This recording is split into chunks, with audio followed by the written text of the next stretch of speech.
Biosphere, biosphere 2 word से मिलकर के बना होता है। बायो मीन्स लाइफ और स्फीयर मीन्स मंडल, मतलब वो पूरा का पूरा मंडल जहां पर भी लाइफ एग्जिस्ट करती है उसे हम बायोस्फीयर कहते हैं। The part of the earth in which life exist, ठीक है, जैसे कि एटमॉस्फेयर, जैसे ये हमारी अर्थ है, ये हमारी अर्थ है, इसका ये जो एटमॉस्फेयर है यानी ये जो एयर वाला पार्ट है, वहां पे कई सारे इंसेक्ट्स, बर्ड्स, माइक्रो ऑर्गेनिज्म है ना, तो ये पूरा एटमॉस्फेयर भी बायोस्फीयर में आता है। हाइड्रोस्फीयर, हमें पता है कि हमारी जो अर्थ है उसमें कुछ इस तरीके का है, इस तरीके का है, ये लैंड है और ये वाटर है।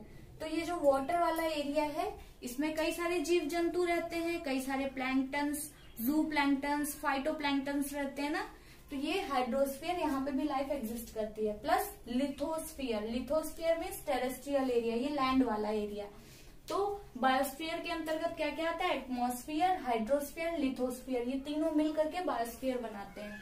अब समझते हैं कि बायोडायवर्सिटी या बायोलॉजिकल डायवर्सिटी क्या होता है।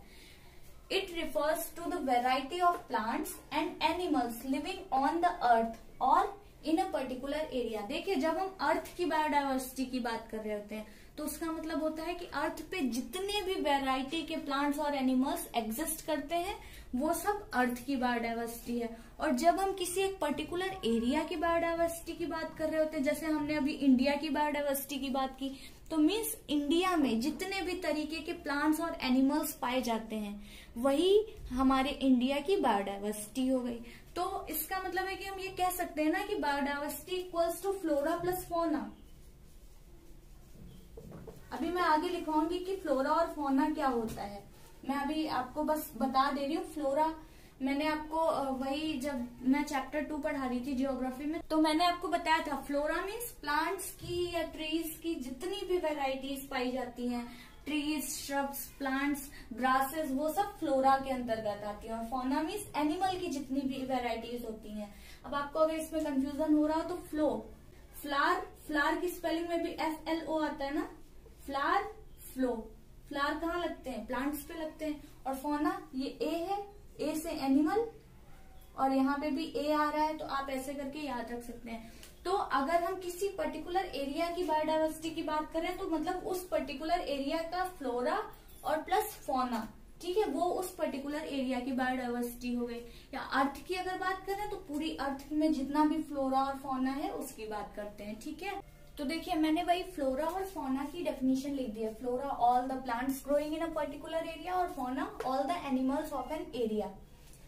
नेक्स्ट वर्ड है इकोसिस्टम। इकोसिस्टम क्या होता है, देखिए ये दो आपको यहाँ पे 2 वर्ड्स दिख रहे होंगे, एक है इको और दूसरा है सिस्टम, ठीक है।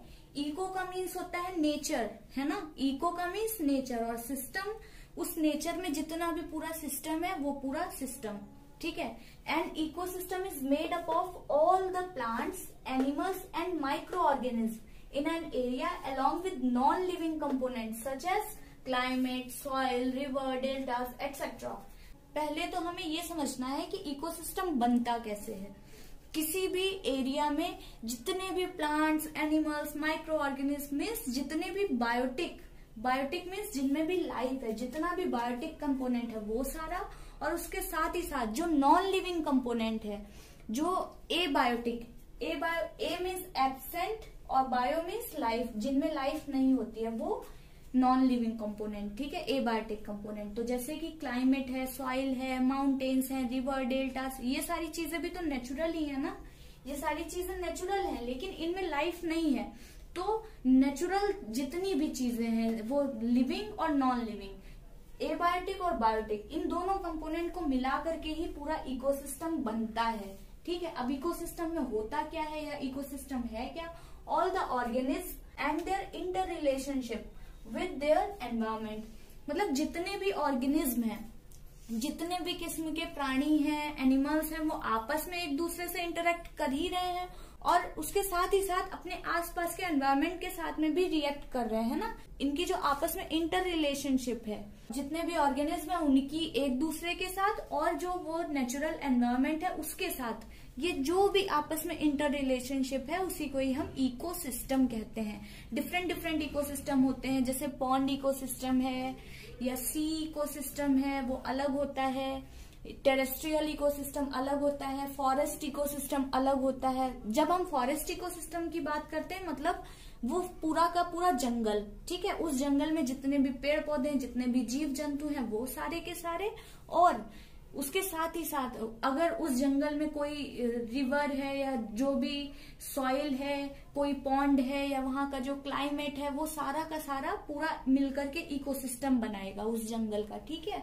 और उन सबका जो आपस में इंटर रिलेशनशिप है, वो जिस तरीके से आपस में एक दूसरे के साथ रह रहे हैं, व्यवहार कर रहे हैं, तो वही पूरा इकोसिस्टम में आ जाता है। अब देखते हैं स्पीसीज क्या होता है। A group of population which are capable of interbreeding, मतलब किसी भी पॉपुलेशन का ऐसा ग्रुप जो आपस में इंटरब्रीड कर सकता है, ठीक है, इंटरब्रीड करने में कैपेबल है। जैसे जब हम एक स्पीसीज की बात करते हैं तो एक पूरी स्पीसीज में जितने भी ऑर्गेनिज्म होंगे, ये मान लीजिए कोई एक स्पीसीज है और ये एक दूसरी स्पीसीज है, ठीक है। अब जैसे कि मान लेते हैं ये टाइगर की स्पीसीज है, ठीक है, और ये है चीता, ठीक।